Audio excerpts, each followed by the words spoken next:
Bueno, bueno, mi nombre es Luis Alberto Rodríguez. Para los que no me conocen, soy residente de tercer año de oftalmología. Como es usual, vamos a presentar rápidamente un artículo en un slide previo a la clase de Nevo versus Melanoma que va a dar hoy el doctor Ancona. El artículo que vamos a presentar el día de hoy es The Use of High Resolution Anterior Segment Optical Coherence Tomography for the Characterization of Conjunctival Lymphoma, Conjunctival Amyloidosis, and Benign Reactive Lymphoid Hyperplasia. Este artículo fue escrito por estos autores. De aquí, las personas más importantes es la doctora Carol Karp, del Bascom Palmer, que tiene bastante experiencia en tumores conjuntivales. Se publicó en la revista Eye and Vision, es un estudio retrospectivo y acaba de salir hace un año. Bueno, a manera de resumen del artículo, el objetivo principal del artículo era caracterizar las diferencias morfológicas entre el linfoma conjuntival, amiloidosis conjuntival e hiperplasia linfoide benigna reactiva. ¿Por qué? Porque clínicamente son muy similares estas lesiones. Pueden verse como nódulos asalmonados, rosados, de color amarillo o rojizos sobre la conjuntiva. Entonces, clínicamente no es fácil, por ejemplo, diferenciar un linfoma conjuntival de una hiperplasia linfoide benigna reactiva. Entonces, el estándar de oro sigue siendo la biopsia excisional, pero aquí lo que estaban tratando de revisar era ver si nos podíamos valer de otras imágenes multimodales, como era el OCT de alta resolución que tienen el Bascom Palmer, para ver las características de estas lesiones. Fue un análisis, como les comenté, retrospectivo, en el que se incluyeron todos los pacientes que tuvieran una biopsia positiva para linfoma conjuntival, amiloidosis conjuntival o hiperplasia linfoide benigna reactiva, y que además tuvieran OCT de alta resolución previo al tratamiento de la lesión. Todos estos pacientes que fueron entre el 2012 y 2019. Si no tenían el OCT de alta resolución al momento de presentación, se excluyeron los pacientes. En total fueron 34 ojos de 27 pacientes. La edad media entre todos fue 62 años, la mayoría mujeres y caucásicos. Aquí en esta tabla podemos también ver por subgrupos que en el linfoma conjuntival fue de 63 años, la media, amiloidosis conjuntival un poco más grande, ya 70 años, y en la hiperplasia linfoide reactiva benigna, más jóvenes, 47 años. La mayoría de los pacientes tenían el diagnóstico de linfoma conjuntival, 20 ojos de 16 pacientes, seguidos por 8 ojos con amiloidosis conjuntival y por último 6 ojos con hiperplasia linfoide benigna reactiva. Como les comenté, las lesiones eran muy similares clínicamente, por lo que se solicitó el OCT de alta resolución, además de que todos ya tenían, todos se les solicitaron una biopsia incisional. En el linfoma se encontraron lesiones subepiteliales oscuras con bordes lisos, homogéneos e infiltrados monomórficos.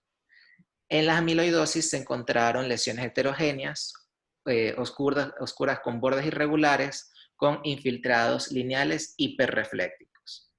Y en la hiperplasia linfoide reactiva benigna se encontró infiltración subepitelial variable, a veces homogénea con infiltrados monomórficos y otras veces hiperreflécticos. Esta era la más difícil de diagnosticar por el OCT de alta resolución, por lo que sobre todo en los pacientes hiperplasia linfoide reactiva benigna era más útil la citometría de flujo y el arreglo genético para dar el diagnóstico correcto. Aquí tenemos una tabla con las características que les acabo de comentar del artículo, y lo más importante es ver las lesiones. Entonces, como podemos ver en la imagen, en la foto clínica de la imagen superior izquierda, podemos ver nódulo rosado, que al hacerle el OCT de alta resolución, podemos ver cómo el infiltrado subepitelial monomórfico, que hablan que corresponden a la infiltración linfocítica, y que eso oscura la lesión. A diferencia de la amiloidosis conjuntival, donde a pesar de ser un nódulo muy similar clínicamente, al hacerle el OCT de alta resolución, se observan estos infiltrados hiperreflécticos, asimismo se encuentran los bordes mucho más irregulares, a diferencia de cómo estaba de regular cuando era un linfoma conjuntival.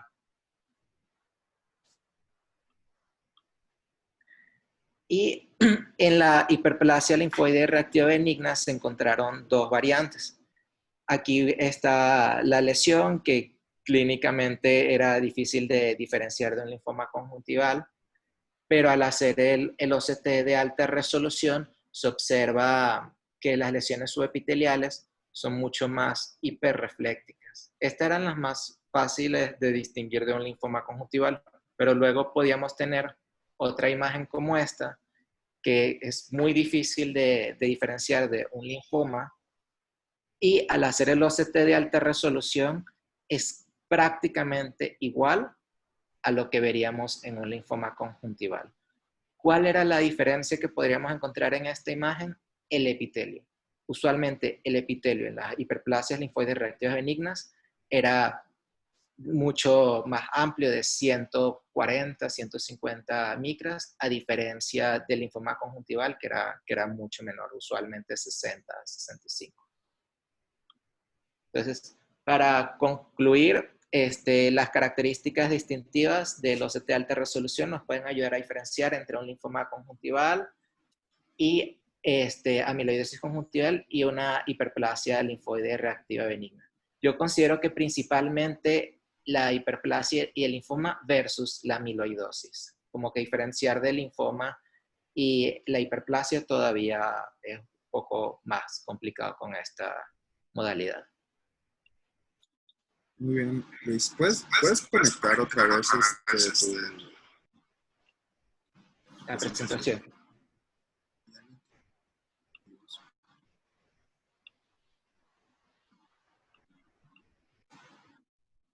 En el, ¿cómo se llama? En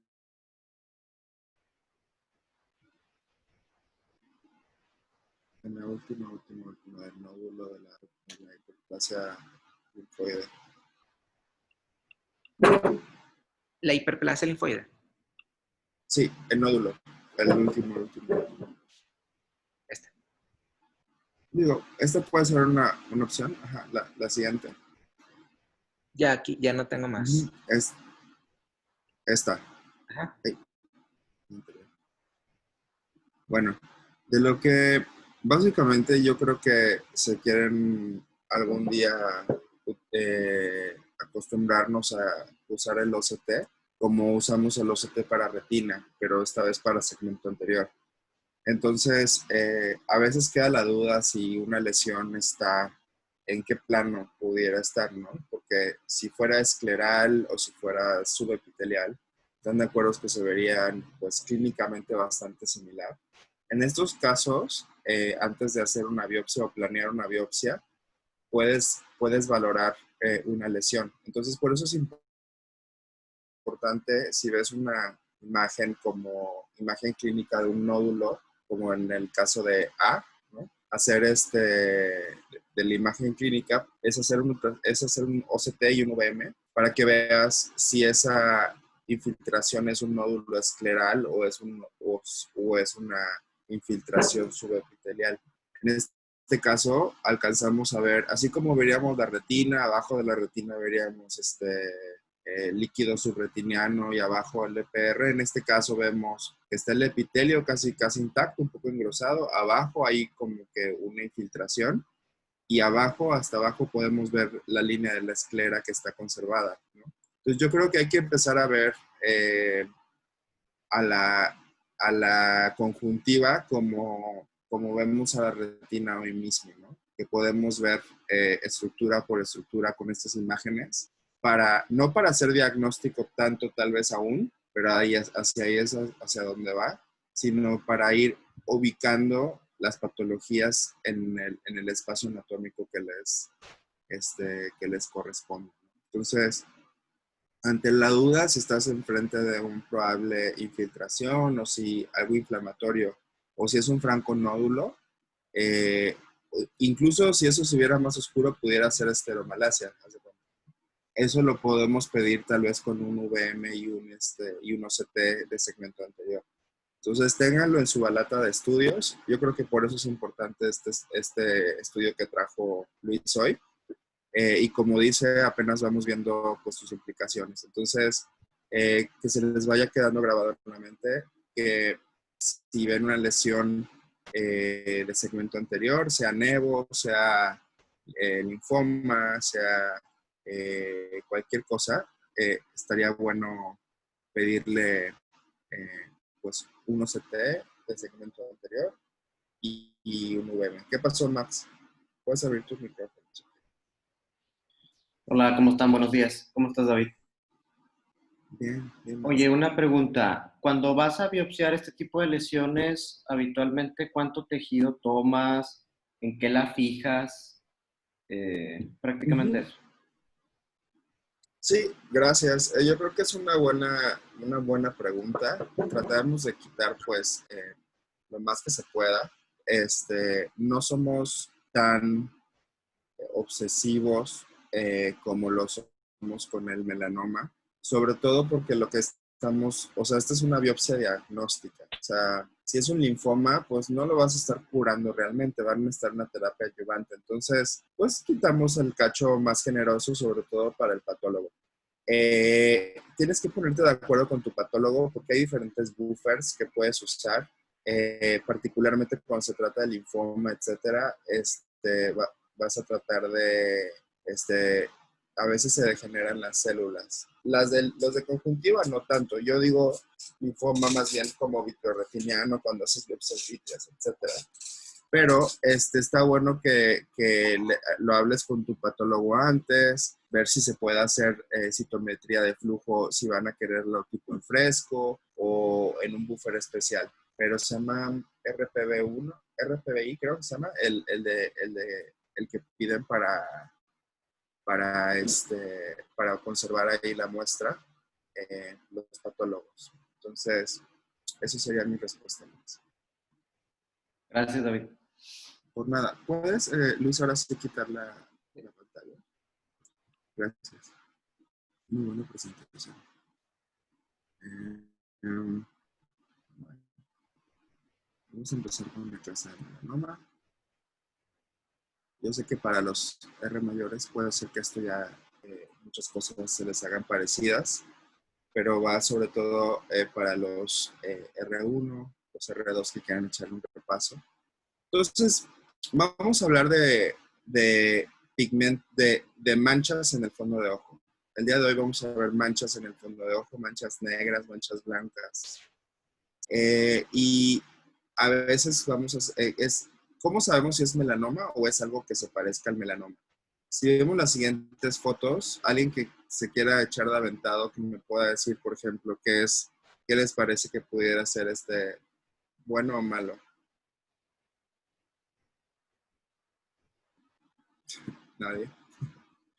Bueno, bueno, ahorita lo vamos a ver al final, yo creo que en un ejercicio, pero yo creo que vamos a poder terminar la clase de hoy diciendo qué pensamos que es cada una de las imágenes. Entonces, quédense las grabadas y ahorita, yo sé que ahorita puede ser que les confundan, pero al terminar la clase vamos a poder ver qué es cada una, ¿vale? Perfecto. Entonces, hay un diagnóstico que se llama pseudomelanoma, que eso significa que son lesiones simuladoras de melanoma, que son sus diagnósticos diferenciales y lo vamos a catalogar dentro de ese diagnóstico. Esto viene a colación porque históricamente se nucleaban muchos pseudomelanomas y fue a raíz de que mejoraron los estudios diagnósticos que pudimos hacer cada vez más diagnósticos correctos y darles el tratamiento adecuado. Para que se den una idea, antes los melanocitomas de nervio óptico se nucleaban en algún momento casi todos y no hace mucho. Entonces ya sabemos que los melanocitomas de nervio óptico son generalmente benignos y solo 1% van a malignizar. Entonces, imagínense la cantidad de ojos que pues tal vez se pudieron haber salvado si esto se hubiera sabido a tiempo.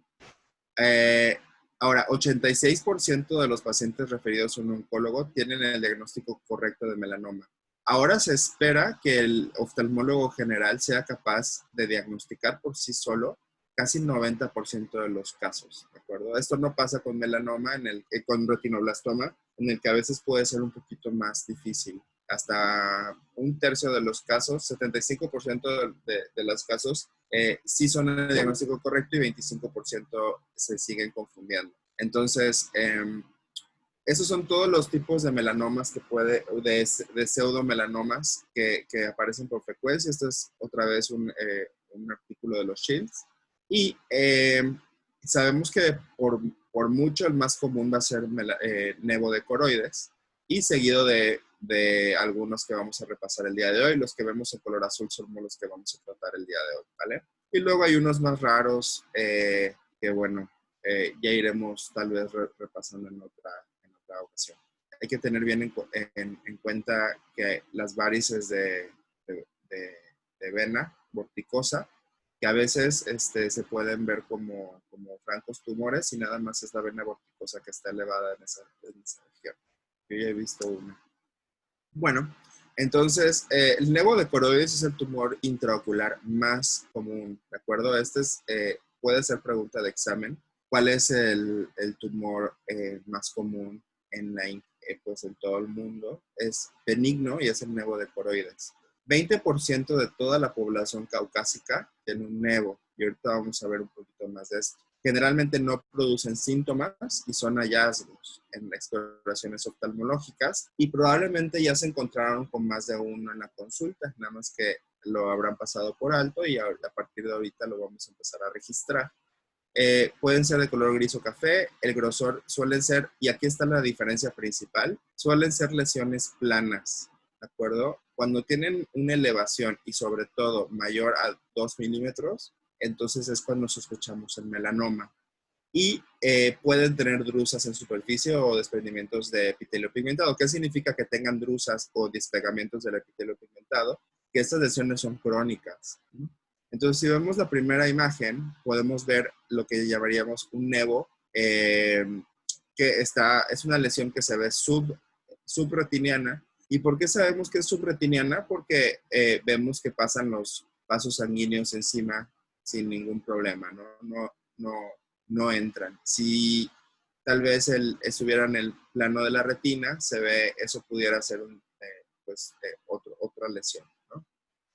Aquí vemos dos lesiones muy similares, pero diferentes, ¿no? Aquí vemos, estas dos se tratan esta pudiera ser catalogada como una peca, porque son como muy planas, son un poco más difusas, no son tan delimitadas como lo pudiera ser tal vez un nevo. Y podemos ver que por ejemplo, esta lesión pudiera llegarles por referencia a los que hagan retina de acá, en el que vemos que hay una lesión hiperpigmentada cerca de la papila. Esto genera mucho estrés en un oftalmólogo general, pero podemos ver que dos cosas buenas de entrada, clínicamente, una es que es completamente plana y la otra es que presenta drusas en la superficie. ¿Eso qué quiere decir? Que esta lesión ha estado aquí pues por ya bastante tiempo.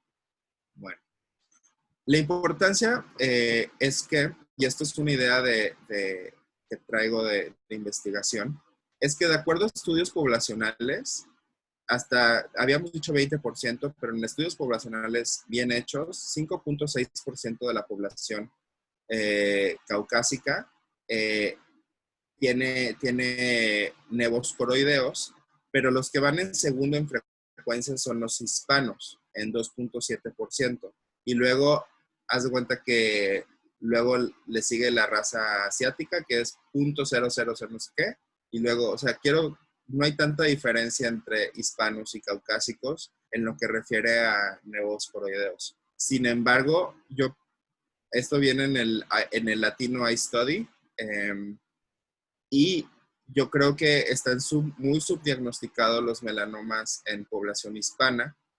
porque generalmente no se reportan nevos. Son tan frecuentes que seguramente si se recuerdan, han visto algún nevo, casi todos, ¿no? En el fondo de ojo. Entonces, acuérdense de eso.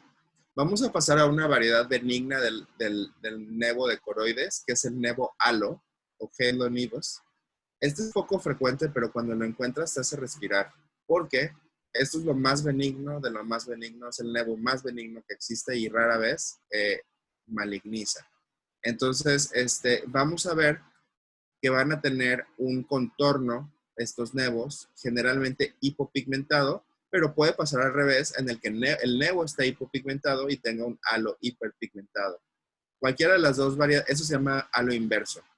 Y cualquiera de estas presentaciones, si presentan un halo, ya sea parcial o completo, sobre una lesión que tiene drusas, que está plana, esto es un nevohalo y es lo más benigno que puede existir, ¿de acuerdo? Entonces, suele ser más frecuente en mujeres. Si se hace estudios citológicos, se ve que son células poligonales con una degeneración espumosa del citoplasma. Y esto se piensa que es una reacción inmune al melanoma cutáneo. Entonces, si ven un melanoma halo, es importante que le hagan una exploración de piel o le pregunten por antecedente de haber tenido alguna lesión en piel, porque puede haber relación con melanoma cutáneo, ¿de acuerdo? Y desde el punto de vista de esta lesión intraocular, el halo es igual a benigno. O sea, el halo, la lesión intraocular nunca, bueno, no voy a decir nunca, pero casi nunca evoluciona hacia melanoma, ¿vale? Y si quieren echarle un vistazo al halo nevo, este es ¿cómo se llama? La publicación que yo les recomiendo leer. Bueno, entonces estaba la parte de melanocitoma nervio óptico, como les dije, antes se enucleaba muchísimo, y es una variante de un nevo. Simplemente se ve bastante negro, está asociado generalmente al nervio óptico, está contiguo al nervio óptico, aunque hay melanocitomas de iris, hay melanocitomas aislados. Eso a veces es un poco, pues un poco difícil por los siguientes motivos. Número uno es que si uno manda una muestra de pues, tumor, de este melanocitoma al patólogo, a dos patólogos, uno de ellos te va a decir melanocitoma y otro de ellos te va a decir melanoma. No es tan fácil diferenciar uno de otro desde el punto de vista patológico. Aquí es donde viene a colación la citopatología. Los citopatólogos, más bien la citogenética. El estudio citogenético, vamos a ver que esta lesión no va a tener alteraciones cromosómicas que los melanomas pudieran tener, y esa es la gran diferencia. Entonces, por eso digo que la citogenética puede ayudar en el diagnóstico. Y a pesar de que son benignos, están asociados a complicaciones. Uno de ellos, el más común, es que pueden crecer, ¿de acuerdo? Pueden crecer en el tiempo.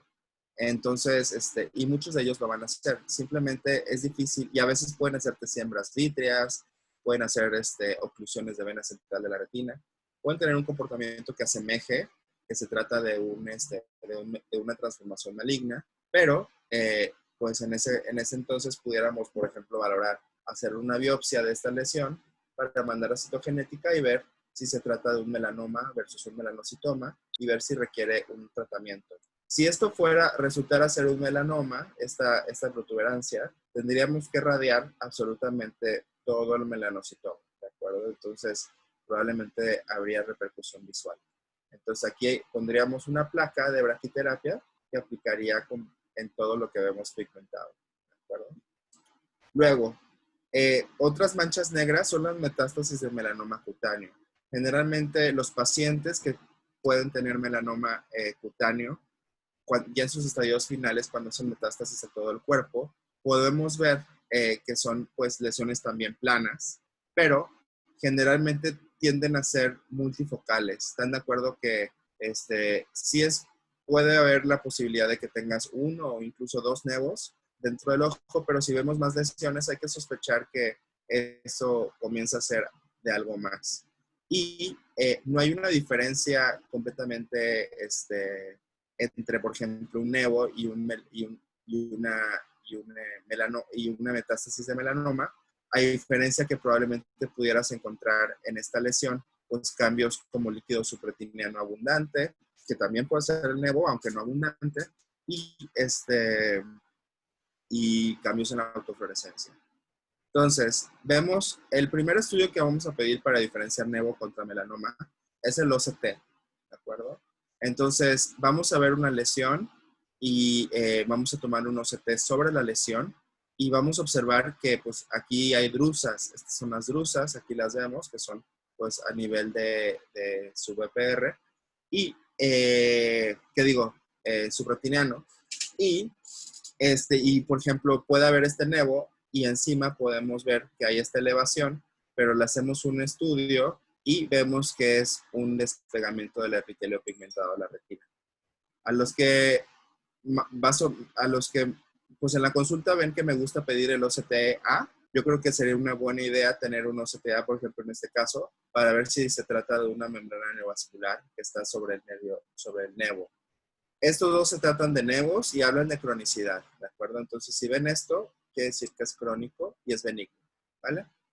Entonces, hay la mnemotecnia diagnóstica clásica, que es to find small ocular melanoma using helpful hints daily, pero ya acaba de cambiar a using imaging. Entonces, clásicamente, los más importantes son los primeros 5, TFSOM, y es que T de thickness, que mida más de 2 milímetros, F de fluid, que tenga líquido supretiniano, S de symptoms, que es disminución de agudeza visual, es el más importante. Ocular, que la O de orange pigment, es que tenga pigmento naranja, tanto clínico, pero confirmado por autofluorescencia, y aquí los mejores ojos se pueden equivocar, y por eso siempre hay que pedir autofluorescencia. Y M de los márgenes, ¿de acuerdo? Que esté en contigüidad con el nervio óptico. Entonces, antes, pues veíamos que sea hollow, que sea vacío en el ultrasonido, que no tenga halo, porque sabemos que el halo te da completa benignidad. Y drusas se quitó porque hemos visto que cuando seguimos a los pacientes en el tiempo, que las drusas, a pesar de que te hablan de cronicidad, es posible encontrar drusas sobre melanomas, y ahí estaría, por ejemplo, con alguno de estos signos positivos, ¿no?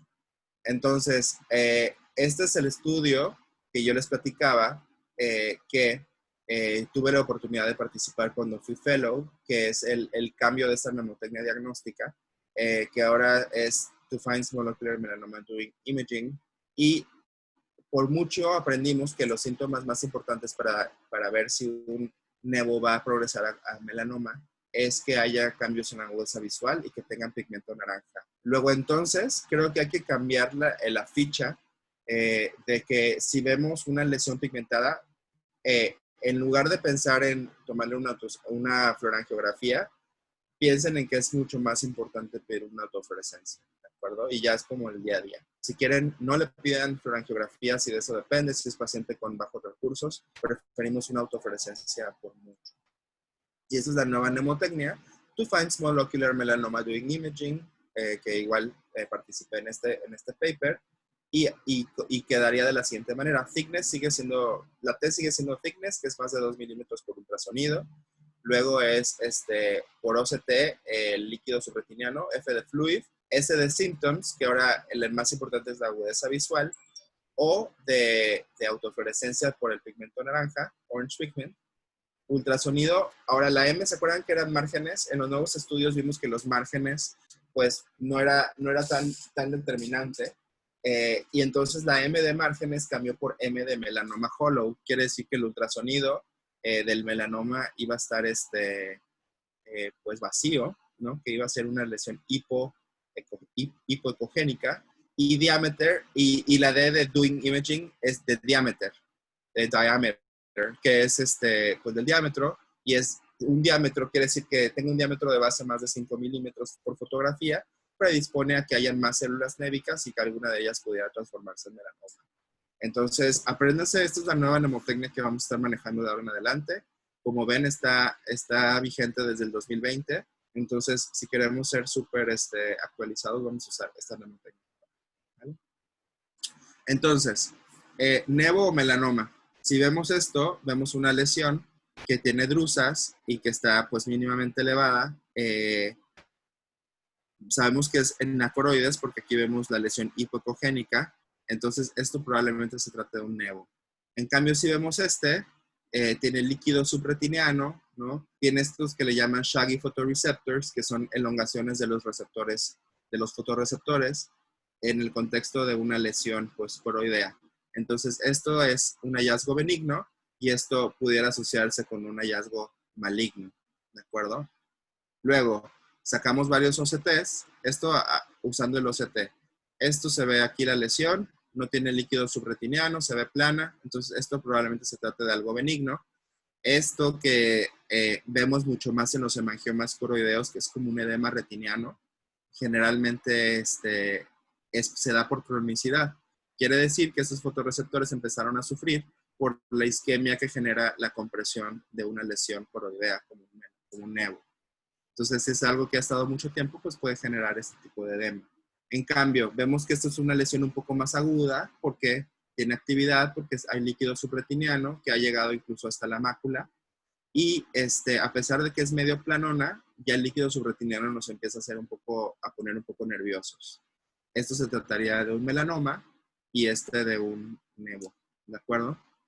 Luego, el ultrasonido viene a colación porque lo que queremos es que nos mida a partir de 2 milímetros.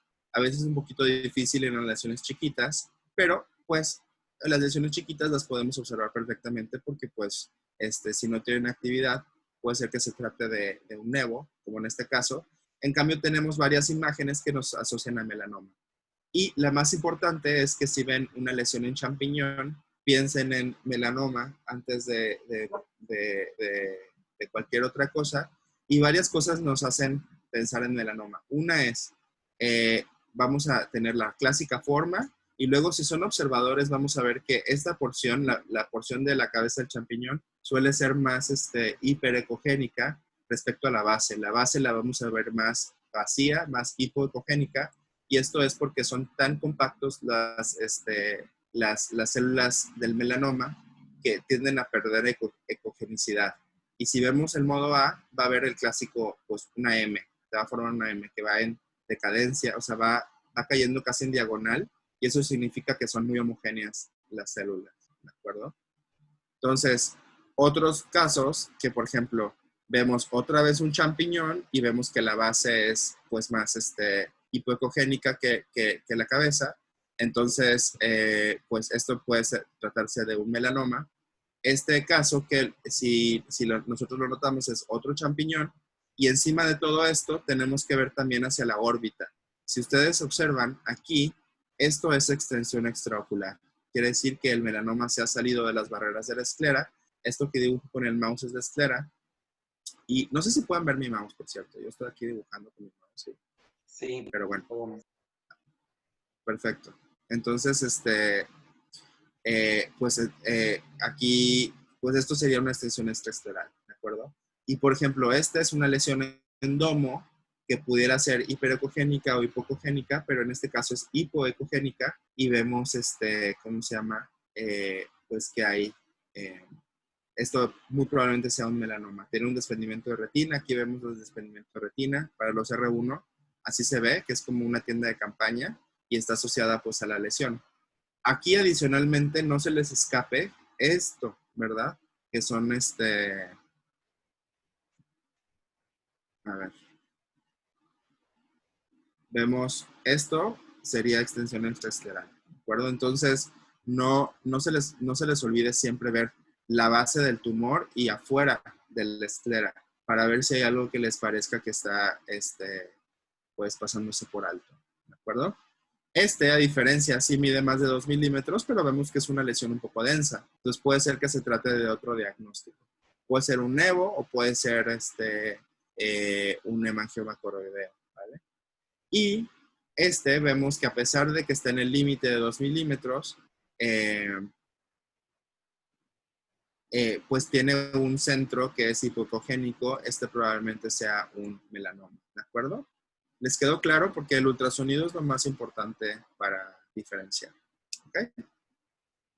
Luego, lo que les decía, pueden no traerme una angiografía con fluoresceína, pero tráiganme una autofluorescencia. Porque, por ejemplo, si vemos esta imagen, vamos a ver que cómo se ve una atrofia. Vamos a ver que la atrofia, que es ausencia completa del EPR, se va a ver negro, casi como si fuera un Sharpie, ¿de acuerdo? Que era lo más negro que vamos a ver. Pues una ausencia, una atrofia, la vamos a ver como una lesión hipoautofluorescente. En cambio, vemos que hay una lesión que envuelve al nervio, ¿verdad? Si la pudiéramos dibujar clínicamente, iría más o menos así, ¿de acuerdo? Entonces, podemos decir que abarca, pues, ¿cuántos usos horarios del nervio? Va desde las 2 hasta las 10. Entonces, pues, envuelve casi todo el nervio. Y luego vemos que hay estas cosas que son hipopigmentadas, que se ven clínicamente, y esas, cuando vemos la autofluorescencia, vemos que hay una hiperautofluorescencia, y esto quiere decir que se trata de una lesión, pues un melanoma, ¿de acuerdo? El pigmento naranja se ve hiperautofluorescente. Bueno, entonces, siguiente. ¿Esto qué es? No sé, alguien que quiera abrir su micrófono y decirme qué les parece y por qué. Como ven, la angiografía pues nos va a aportar muy poco. O sea, nos va a decir es una lesión, pero pues es muy difícil que veamos pues, la doble circulación que está reportada, y se ve más bien en lesiones, en melanomas amelanóticos, que pues son el mínimo, ¿no? El mínimo de los casos. Pero podemos ver que encima de que se ve elevada, tiene pigmento naranja, ¿sí lo ven? Entonces una autofluorescencia aquí nos sería más útil. Los que tengan duda de cómo se ve una doble circulación, se ve así, ¿de acuerdo? Pero es muy raro encontrar por eso, y no es constante, entonces la angiografía no nos ayuda mucho. En el verde indocianina no lo usamos tanto porque nos va a dar bloqueo tanto en nevo como en melanoma. Quiere decir que están comprimidas las células, la vasculatura coroidea, y por eso vamos a tener pues espacios pues, de sombra. Entonces, este es un ejemplo, es un caso clínico, porque no siempre todo es lo que parece. Entonces, a veces una lesión se ve muy, muy mala y resulta ser algo no tan malo. Este fue un caso que escribí con Lucas, que podemos ver pues una lesión que está pues, cerca de la mácula. Si le empezamos a hacer TFSOM, básicamente vemos que, pues mide más de 2 milímetros, pues probablemente sí, se ve desenfocada, entonces pues probablemente sí. Y luego tiene esto que es pigmento naranja por autofluorescencia, pues súper malo, ¿no? Y luego tiene líquido subretiniano, órale, melanoma, placa o enuclear. No lo creo, porque si vemos más a fondo, podemos ver ciertas cosas que no son compatibles. Esto se trata de un hemangioma coroideo, y aquí podemos ver que en el OCT la trama vascular va a tener una trama vascular similar a la coroides dentro de la masa. Podemos ver aquí los vasos coroideos, y también un hemangioma coroideo puede exudar. Entonces ahí sí viene la importancia de hacer un verde indocianina, porque vamos a tener un fenómeno de washout. Luego vamos a tener un llenado temprano, ¿de acuerdo? De la masa, y luego esta se va a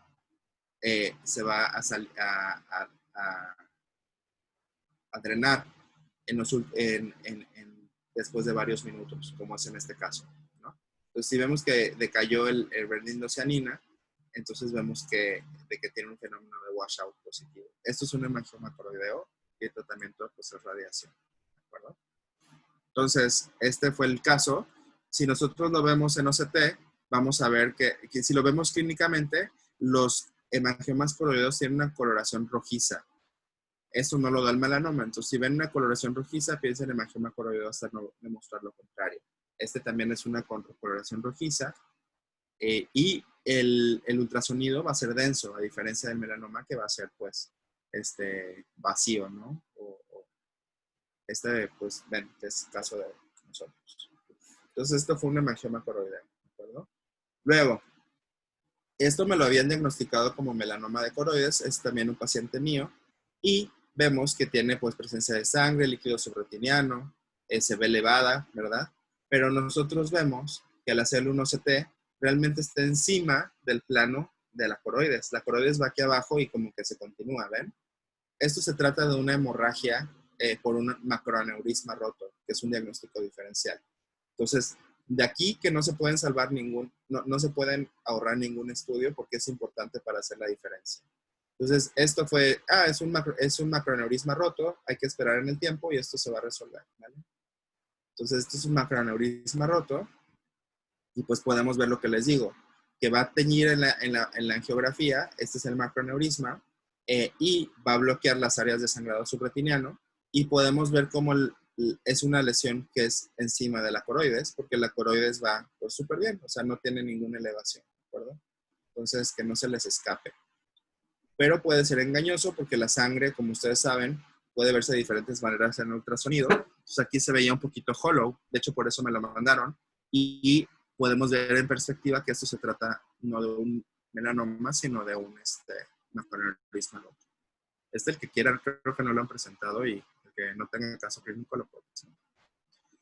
Entonces, esta es la sumatoria de cómo diferenciar metástasis, melanoma y hemangioma, y eso es lo que yo tendría pues pegado por ahí en mi libreta de casos rápidos para ver si es compatible con alguno de los de las lesiones, ¿no? Y este estudio, esta imagen, quédensela grabada porque va a diferenciar entre metástasis, melanoma y hemangioma. Las metástasis vamos a tener una elevación coroidal lumpy bumpy, que hay como topes. El melanoma va a ser mucho más homogéneo, igual que el hemangioma. ¿De acuerdo? Entonces, así, los melanomas se tratan con placa de braquiterapia. Eso todavía no lo tenemos en Monterrey, pero esperemos que para finales de año estamos trabajando en ello.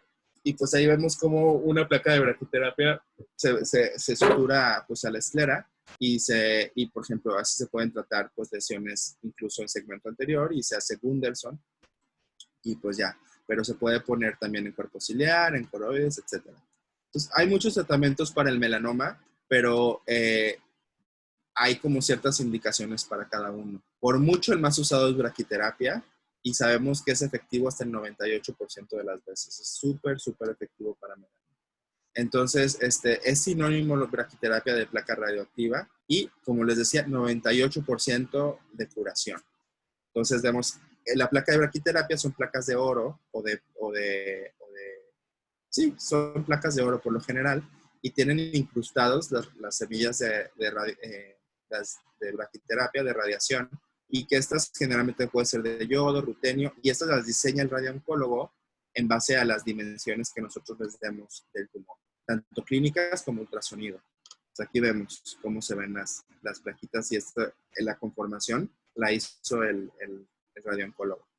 Y las indicaciones es que son melanoma pequeño, mediano o grande, y por grande me refiero a menos de 18 milímetros, y pues realmente es muy flexible porque lo podemos usar en todas partes del ojo. Y como ven, tenemos excelentes resultados del melanoma pues uveal. Vemos otros ejemplos de melanomas tratados con braquiterapia y cómo son pues, bastante efectivos, ¿vale? ¿Cómo se hace la braquiterapia? Pues ya cuando nos toque tenerla, me van a echar la mano porque es un procedimiento de oftalmología. Básicamente hacemos una peritomía, referimos músculos. Luego, lo más importante es la transiluminación, que pegamos unas de transiluminación muy intenso. Y esto, Irving seguramente tiene ahí como, tenemos algo chistoso que nos pasó, pero generalmente así se debe ver, ¿no? Que es una sombra, todo el ojo se va a pintar de rojo porque pues el color de la sangre y se va a delimitar muy bien el melanoma. Entonces aquí agarraríamos un plumoncito y pondríamos así, ¿no? Estos son marcadores que se usan para radioterapia estereotáctica. Nosotros pues usamos pues más bien como medidas clínicas, pero aquí nos serviría pues para poner, por ejemplo, una braquiterapia, ¿no? Y así es como se ve la transiluminación. Y pues bueno, primero se pone la Domiplac para poner las suturas y luego se pone rápido la braquiterapia para no estar pues radiando lo menso, ¿verdad? Y se empieza a contar las horas. A veces desinsertamos músculos, a veces nos queda perfecto ahí en el músculo. Entonces, a veces tenemos que referir los músculos, desinsertarlos y luego al quitar la placa a los 3 días, volverlos a insertar. Pero bueno, así es como se logra ver, ¿de acuerdo? Pronto, muy pronto vamos a tener estas opciones. Aquí vemos un melanoma y se le pone la placa de braquiterapia encima de la córnea y vemos que, pues se curan, ¿de acuerdo? Y luego para los que están contiguos al nervio óptico se ponen placas que tienen una hendidura y se cabalga sobre el nervio óptico y bueno, se trata bastante bien. Este es otro ejemplo, que se pone una placa en hendidura y luego se resuelve el melanoma. Obviamente esto causa, pues, neuropatía por radiación, retinopatía por radiación, etc. Y esto es como los efectos adversos, pues son retinopatía por radiación, que sabemos que es casi indistinguible que la retinopatía diabética, se trata hasta cierto modo igual. Puede haber neuropatía por radiación, y para lo que mejor funcionan son los esteroides, sobre todo perioculares e intraoculares, y pues síndrome de necrosis tumoral, que puede haber pues hemorragias alrededor del tumor en su proceso de muerte. Y a veces esto genera pues no vascularización, etcétera, ¿de acuerdo? Entonces, esto pues también puede generar cataratas, sinequias, o puede haber que haya necrosis en esta región y haya pues extensión extraocular. Pero pues, y más que extensión extraocular, habría esteromalacia, ¿vale? Esto yo creo que nos podemos saltar. Y la termoterapia transpupilar, solamente tienen que saber para curarnos y que tengan el resto del día, es que es para lesiones chicas. Pero si van a tratar con termoterapia transpupilar, tienen que tratarlo bien. Porque si ustedes nada más queman y tratan menos, le están patrocinando metástasis a un paciente que de otra manera no lo hubiera tenido. Entonces, lo que a veces hacíamos es la terapia sándwich, que básicamente es poner una placa y darle TTT encima. Entonces, lo matas por atrás, lo matas por delante y todos felices, ¿de acuerdo? Para aumentar la efectividad. Entonces, estos son los parámetros de tratamiento para el aventurado que alguna vez tenga alguno de estos casos.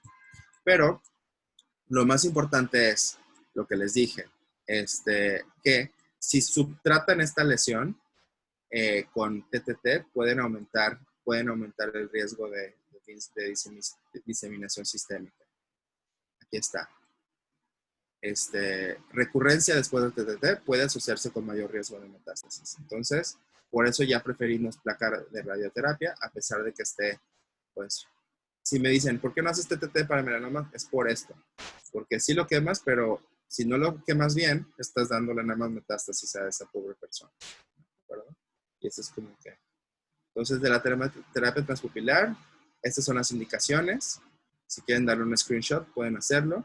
Y tratarla bien, ¿de acuerdo? Y así es como se vería el TTT.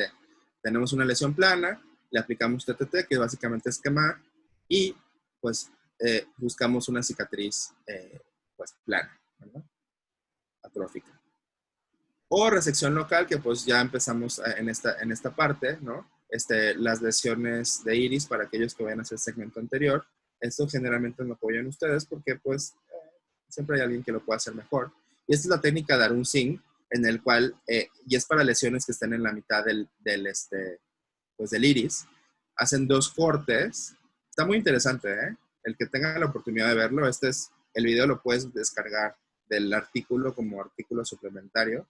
Entonces haces cortes pues profundos y metes un cuchillete, pones viscoelástico y una tijera curva y básicamente pues lo dejas ahí flotando, ¿de acuerdo? En viscoelástico.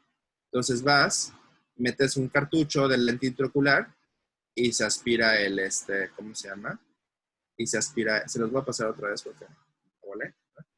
Pero entonces metes un cartucho, el que meterías para meter un lente intraocular, y entonces entra aquí la pieza de tejido y ya sería una manera de hacer una biopsia consilidiana, ¿no? Pero obviamente estos son para tumores que estén en el borde libre o en la mitad del nevo. Y pues al final pues ya suturas, ¿verdad? Así que digas, qué bonito, ¿no? Pero pues ahí está. Y la otra opción es que la podamos pues, radiar. Este es un melanoma de que está ahí ciliocoroideo. Entonces, una opción es hacerle PLSU, que es una partial scleral uvectomy. Es una uvectomía lamelar parcial. Y una alternativa a esto sería ponerle radiación. Claro que si el paciente es joven, pues le va a generar catarata. Pues a veces queremos ser más, entre comillas, conservadores y se lo quitamos quirúrgicamente y les puede ser cristalino, ser intacto, ¿no?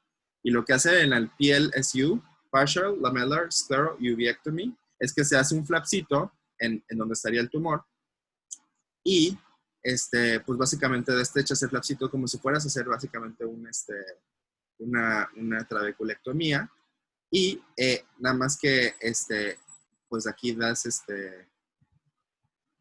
le pones cauterio, ¿no? Estos son puntos de cauterio y luego vuelves a techar y se acabó. Este es un partial lamellar scleral uvectomy. Obviamente pues hay riesgo de hemorragia expulsiva y todo esto que a veces no nos gusta mucho. Y así es como se ve. La primera vez vi a Carol Shields hacer esto y la verdad es que está bastante padre. Nuevamente hacemos el flap, donde creemos que obviamente habremos transiluminado antes y vamos a ver pues cómo se hace la resección, como tal cual si fuera una trabeculectomía. Los que les gusta el glaucoma probablemente esto les guste mucho. Hacemos pues un corte con la pinza, con el bisturí de diamante o un crescent. Yo prefería un crescent. Y entonces destechamos y vemos la uvea, ¿de acuerdo? Aplicamos cauterio para que no haya sangrado y pues para separar en los bordes. Y pues vamos recortando nada más, pues donde está el tumor y se saca pues el tumor nada más. Está padre, ¿no? Y así de... Bueno, y o cicloporoidectomía lamelar parcial, que eso era algo que hacíamos pues, más cuando no había radiación, que era básicamente hacer lo mismo que el partial lamellar, pero desechabas y veías un melanoma coroideo. A veces tenías que despegar muy suavemente de la retina, porque a veces se venía con todo y pues ya se imaginarán que es muy peligroso, ¿verdad? Pero pues realmente los curabas sin radiación, esa era la ventaja. Entonces, y ahorita están haciendo más endorresección. De hecho, hay una plática. Está horrible ¿cómo quito el? Bácala el sonido, nunca hagan eso. Entonces, le haces cauterización alrededor y luego te comes el tumor con vitrector. Vidal Soberón en la Ciudad de México está haciendo esto. Entonces, va a dar una plática en la Asociación de Retina de Argentina. Si les interesa, pues, saber más de cómo resecar tumores con vitrectomía, pues lo pueden hacer. La verdad es que todavía no es un estándar de tratamiento y todavía lo desaconsejamos los oncólogos oculares, pero hay algunos aventureros que pues ya lo hacen, ¿verdad? Definitivamente no sabemos a la larga cómo le van a estos pacientes, por lo cual desaconsejamos hacerlo ahorita, ¿vale?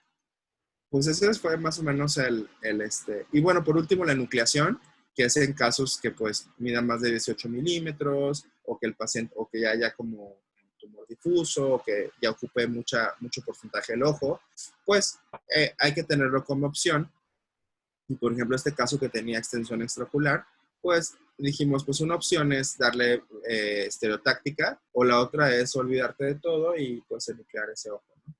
Y pues bueno, 2 ejemplos de enucleación, como la cosmensis pues hoy por hoy es bastante buena. Y pues nada, gracias por... antes que otra cosa, nada más nos vamos a ir a la última diapositiva que íbamos a decir qué era cada cosa, ¿no? Que les prometí que íbamos a resolver esto al final. Entonces, parecería un nevo porque está bastante plano, pero parece que tiene pigmento naranja. Habría que ver por autofluorescencia si esto no se trata de un melanoma chiquito. Se ve un poquito más crónico, tiene druses en su superficie, sin embargo, una autofluorescencia nos sacaría de la duda. Aunque hay que vigilarlo porque tiene un diámetro mayor a 5 milímetros y pudiera... ¿Cómo sabemos que son 5 milímetros? Porque la papila mide entre 1.5 y 2.5 milímetros. Entonces, si cabe la papila 2 veces, mide más de 5. Y parece un neoamelanóptico que está ahí en continuidad. Nuevamente le haríamos autofluorescencia Este ya se ve más elevado, ¿verdad? Esto hay que descartar que no son melanoma. Luego tienes este que tiene fibrosis sobre una lesión, pues esto te habla de cronicidad, probablemente se trata de un nevo, y este pues es un nevo halo. Entonces yo diría melanoma, este pudiera ser también melanoma, porque puede ser que esto sea drusas o sea pigmento naranja, hay que checar por autofluorescencia. Esto sería nevo, esto sería melanoma, este sería nevo, y este sería nevo, el más benigno. Muy bien, chavos. ¿Tienen alguna duda?